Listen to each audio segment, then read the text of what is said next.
So I wanted presented Pragmata. I really like Pragmata. It's currently my game of the year. I spent a better portion of this year already sucking off Neo 3. I've gone through quite a bit of games this year, mostly good games. Romeo is a Dead Man, Resident Evil Requiem, and Neo 3. But I like this one more than the others that I want to talk about it. I waited a very long time for this game. It was delayed multiple times, then pushed forward a week. It had a rough dev cycle to say the least. In my heart of hearts, I feel like Pragmata started off as Lost Planet, or at least some kind of X-Trooper spin-off. The third-person shooter gameplay, the space-centric theme, music by Yasumasa Kitagawa. It sounds similar in the music department.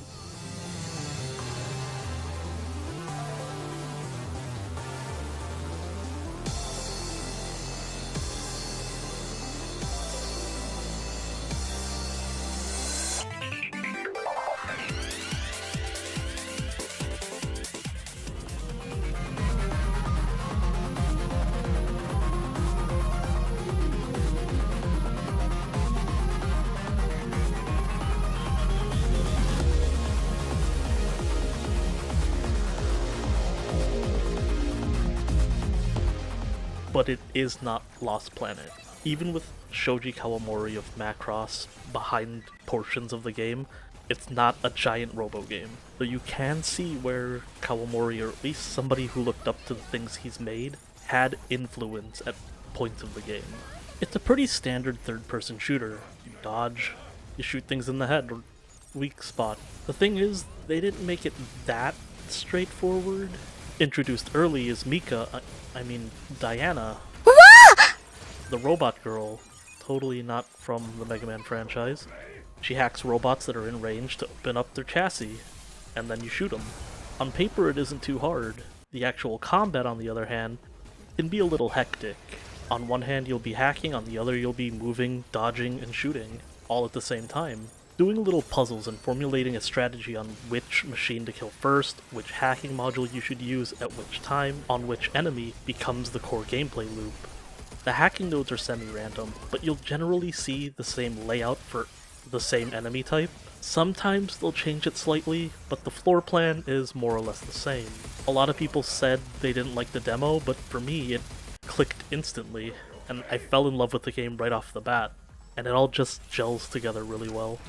You start off with a rinky-dink pistol, but your loadout starts to expand quickly, with a secondary weapon, then a support weapon, and a defensive one after that. Soon you'll replace the pistol with a rifle, and gain secondary weapon slots for offense and support. Then the gameplay loop is hacking while swapping out your offensive and support weapons, and dealing as much damage as you can in a short amount of time. It is a very linear game though. There is a bit of exploration here and there, but it's super linear. Each level is segmented into smaller subsections, with a little escape hatch to get back to your hub. Hub being where you can give Diana gifts and upgrade your weapons, equip mods, change out your loadout. The hub will open up more and more as you go throughout the game.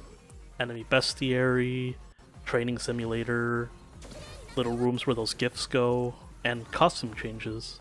The mods that I spoke of earlier and upgrades are all optional. You can beat the game without it. I don't know why you would, but you absolutely can. The mods change up your gameplay slightly. Like my build ended up going into overheating the enemy and then using the finisher that spreads 30% damage to nearby enemies, and I would just use that over and over again. That was my entire first playthrough. My second playthrough was going all in on guns. A little tip when it comes to the first playthrough, don't be afraid to use your secondary weapons and hacking modules. They hand them out like candy. A lot of my first playthrough was, I might need this gun, I might need this hacking module. Don't worry about that. Just use whatever you have, don't look back. The story itself is fine. I don't think it's anything exceptional, but I don't think it's terrible either. The biggest problem it has is you know exactly what's going to happen next. I mean, the trailer's kind of, oh, somber music, I wonder what's going to happen to these two lovable characters. 地球に戻ってな。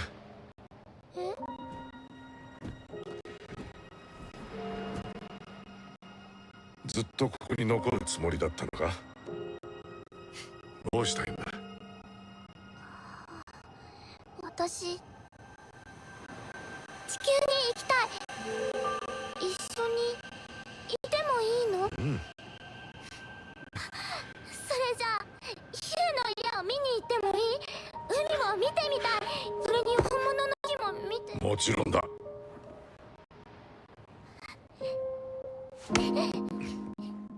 ヒューにサプライズがあるんだ。私また絵を描いたよ。はい、これヒューのこと考えながら描いたの。いつも一緒にいてお話してくれてありがとう。すごくいい絵だ。こんなに素敵な絵は初めて見たよ。ありがとう。これからもよろしくね。The character interactions between Hugh and Diana are the biggest point of this game, though. The voice acting in both English and Japanese are both well done. In Japanese, I can only hear Mika, though. I can't not hear Mika. Look, I just think more people should play this game. I know it's Capcom, and everybody already knows Capcom, but I really like this game, and I think more people should play it. And I'm sure it'll sell fine, but I think it's just something that people should experience, because I think the gameplay is really good. Not anything mind-blowing, but it tried something new. And it is something new, it's a new IP. And I think that deserves some credit, because Capcom could have easily just shit out another Monster Hunter Stories 4.5 or whatever the hell they're gonna make next. Because I know they're gonna shit out another Mega Man game, and I'm gonna be there for that when it was already announced. Because I was there for Lost Planet, I was there for Dead Rising. Whenever they try something new, I think it should be commended. Because we're still gonna get Street Fighter, whatever's next, 7 or 6.5.9. I don't know. Just play Pragmata.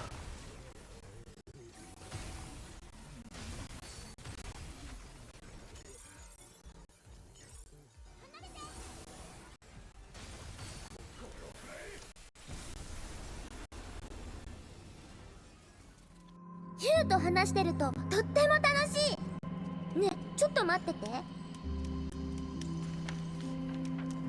見て見て。ん？お姫様の絵か？違うよ、綺麗な服着た私。いつかこんなのも着てみたいな。ヒューが覚えててくれるようにこれあげる。やれやれ。取り扱いがあるかキャビンに聞いてみるか。Not giving Hugh a knight outfit and Diana a princess one is a crime. Capcom, get the fuck on it. Cute! You go, girl.